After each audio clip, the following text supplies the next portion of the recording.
Alors, je vais vous parler des articles en français. L'article défini, l'article indéfini. On croit généralement que les articles ne se déclinent pas.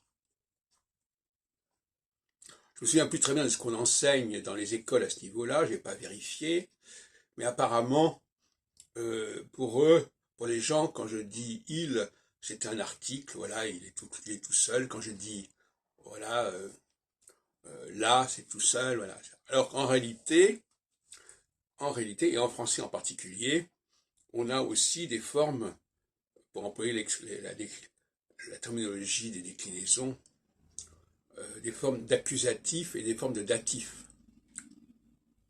Alors, déjà, ce n'est pas un véritable nominatif en français. On l'emploie comme nominatif comme là et les, mais ce ne sont pas des nominatifs, ce sont des accusatifs qui ont pris la place, qui ont pris la place des nominatifs. Je les vois, les, c'est un accusatif. Alors comment se fait-il que si c'est un accusatif, je veux dire aussi les chevaux mangent. À ce moment-là, les chevaux mangent, c'est un nominatif. C'est une des aberrations de la langue française. Je la vois, c'est un accusatif. Alors comment se fait-il que je dis la femme voit? Normalement, l'article en position d'un nominatif ne devrait pas être identique à l'article en position d'accusatif. Alors deuxièmement, au niveau du datif, effectivement, je pense à toi, je pense au cheval. Eh bien, au cheval, c'est un article défini. C'est à le cheval.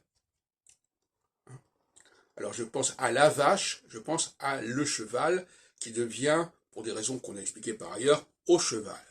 Donc ça aussi, au cheval, c'est un article défini au datif.